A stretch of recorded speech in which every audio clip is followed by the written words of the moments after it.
Owesilisa ushiye iningi lidangele ngevidiyo ayikhiphile ey'nkundleni zokuxhumana ekhipha amazwi akhe okugcina emhlabeni. Kuhluleke ngisho abantu abaningi bezama ukumkhuza ukuthi noma ngabe yini emphethe kabi isangalungiseka.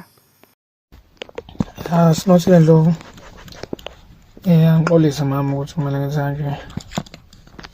Kodwa-ke okuningi bese ngikhulumile nawe. Uyazi. Okuyisifiso sami ukuthi umuzwa kaMathenjwa bewushiye kuwena ney'ngane ngoba ngiyazi ukuthi uzokwazi ukunakekela iy'ngane okuhle owami.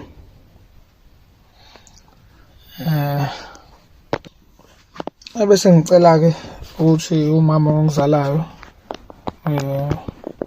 Maqulu engasondeli ey'ntweni zala kaMathenjwa. Ayikho into emhlanganisa nento kaMathenjwa cause ngiyazi vele into yokuqala uma kuhamba mina into awuzama ukuyenza ukudayisa umuzi. Akahlangani nalo muzi lo wakaMathenjwa. Mase kuthi-ke kwaba kaMathenjwa ngiyacela bandla kungabi nombangiswano wendlu. Ngiyacela usalele iy'ngane zami njengoba ngingasakwazanga ukuthi ngibe umuntu obakhona for zona. Ngiyacela konke nikudedelele kuMaNdlovu. Uyena ozokwazi ukuthi enze njani. Mphakathi wami, bangani bami, umndeni wami, ey'hlobo. Ngithi uyedwa umuntu engimkweletayo empilweni yami nje. Uyedwa and uMhlongo sibongo sakhe alikhohlwa igama. Indlela yokutholakala kwakhe khona ubhuti la engihlala naye egcekeni uqashile. Uyena ozonikhombisa ngilokho ngikubekayo emahlombe kaSinothile. Ngicela ungikhokhele imali engango-300 noma ungasebenzisa le mali ye-rent ezongena. Ngikhokhele u-300 lona ney'nzalo zakhona. Cabanga bazokutshena ngikwazi ukuhamba kahle. Ngale kwalokho akekho umuntu engimkweletayo. Anginazo iy'nkinga ey'theni. Kuyikhona nje ukuthi ngihlulwe iyona impilo. Kufike la ngikhathala khona. Angisayiboni nento engiyiphilelayo. Angisafuni nokuqhubekela phambili.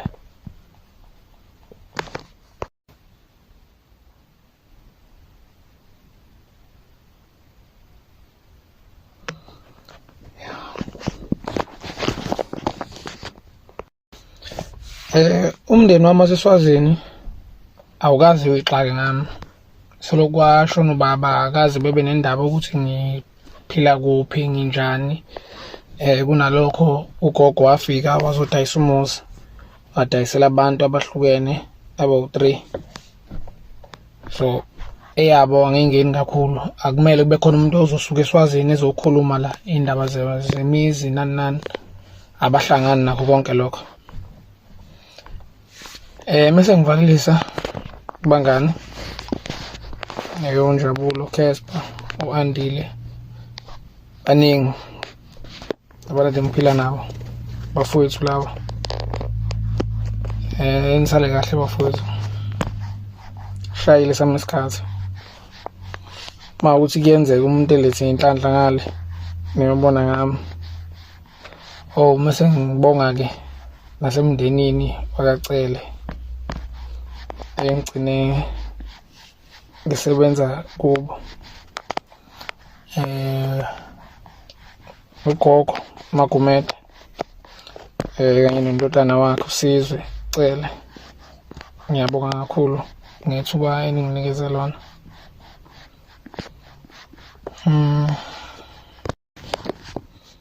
Sinothile Mandlovu. Lokhu wafika empilweni yami uyisibusiso. Nakuba ngiphilile isikhathi esingaka ngenxa yakho. Kade ngagive up empilweni. Kodwa-ke ubukhona bakho busangenza ngiqhubeke ngivuka. Akekho umuntu wesimame engimthanda njengawe. Ngithanda ukudlula yonke into emhlabeni. Ngikhona-ke ukuthi isinqumo ngisithathile ngiyazi ngikuhambisane naso. Ngiyacela ungibhekele iy'ngane zami okuhle no-owami, ungikhulisele bona. Ngiyanithanda nonke. Oh ya, kunzima kodwa-ke bese kufike sona isikhathi.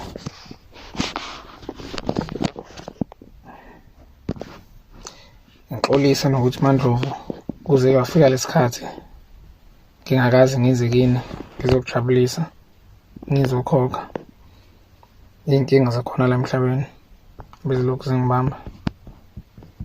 Ngixolise kakhulu ngalokho. Bekuyisifiso sami ukuze ngelinye ilanga ngishade nawe, ngihlale nawe kaMathenjwa, uvukumuza kaMathenjwa. Okubuhlungu-ke ukuthi kubaba yimi ngedwa ingane yomfana and mina ngibanga nayo ingane yomfana. Kodwa-ke akhona amantombazane angazi kanjani, kodwa kumele enze iplani.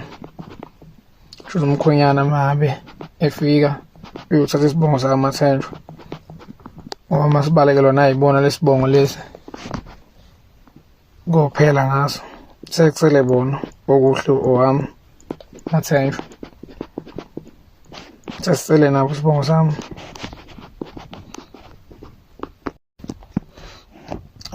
Ngiyazi-ke khona nabazoyenza ihlaya le ndaba yami, kodwa ngicela ngingazweli kakhulu.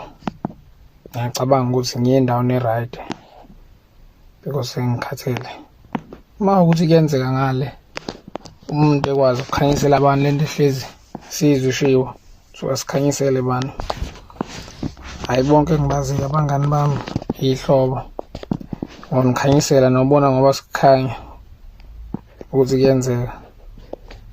Casper ngikukhanyisela ndoda, thola isipana ngikhanyisele nje bonke. Nawe mama wami Sinothile, engicela ngakulaleli-ke izinto ezingekho right ezoshiwo abantu. Bebike lokhu, omunye ethi hayi mina ngiyamazi ngangikhulume naye ukuthi akunjalo. Ekugcineni kosuku uSinothile uyazi kakhulu, ngeke ngamtshela sekunesikhathi lento zingifikela ukuthi kumele ngigcine ngihambile. Vele-ke siphilela khona ukufa, so akuyona into yamanje, into endala nje vele. Sinesikhathi eside, sineminyaka, ngoba ngisho nje ukuthi sonke lesikhathi umuntu ade sengimpilela kuyena. Ikhona izinto zami bengahlangani ukuthi ngikhombise lokho kahle ngendlela.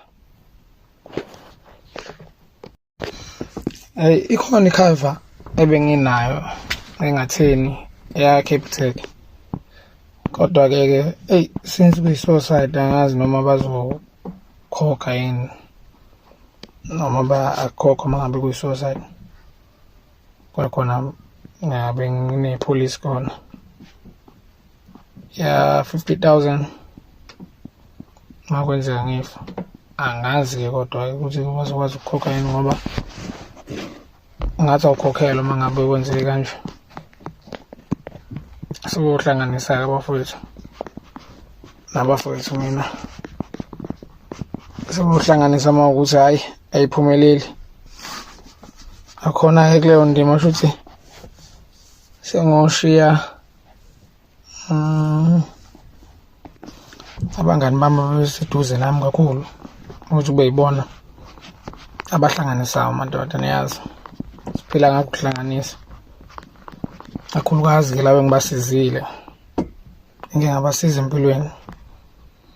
Ya, bengicela nami kube kanjalo nakimi, bohlanganisa abangani bami baseduze.